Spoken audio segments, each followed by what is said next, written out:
नमस्कार मंडळी. आज घरामध्ये असा सुगंध सुटलाय ना की शेजारच्यांना पण भूक लागेल. आणि आज बेत आहे खास काळ्या वाटणाची शेवग्याची शेंग. आमच्या यांना लाल वाटण अजिबात आवडत नाही, त्यांना हवं असतं एकदम गावरान चवीचं काळं वाटण. मग काय, पॅनमध्ये घेतलं 1 पळी तेल आणि त्यात 2 कांदे, लसूण, हिरवी मिरची आणि खोबरं हे सगळं मस्त तांबूस काळा रंग होईपर्यंत फ्राय केलं. वरून टाकली हिरवीगार कोथिंबीर.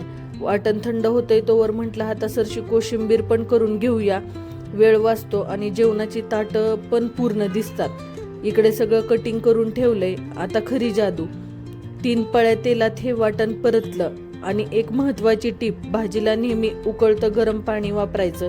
त्याने काय होतं, भाजीला उकळी पटकन येते, चव टिकून राहते. आणि वाटणात चवीपुरतं मीठ आणि हळद टाकून शेंगा मस्त फ्राय करून घेतल्या. 10-15 मिनिटात शेंग शिजली की समजा आपली मेजवानी तयार.